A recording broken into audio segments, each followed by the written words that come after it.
Good morning. আশা করি তোমরা সবাই খুব ভালো আছো। আজ সকাল থেকে খুব বৃষ্টি পড়ছে।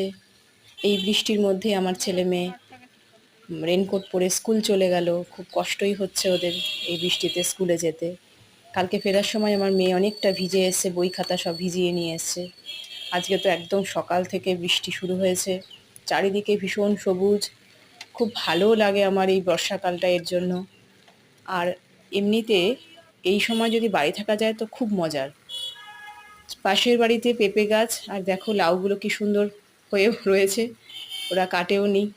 এবার চারিদিকে এই সবুজ রং দেখতে আমার এত ভালো লাগে। অনেক লোক বাইরে বেরোচ্ছে, অসুবিধাও হয়। তার মধ্যে সকালবেলা বৃষ্টি হলে তো একটু সমস্যা হবেই। যাই হোক, আমাকে একটু পরে বেরোতে হবে। তোমরা সবাই খুব ভালো থেকো, সাবধানে থেকো। টাটা।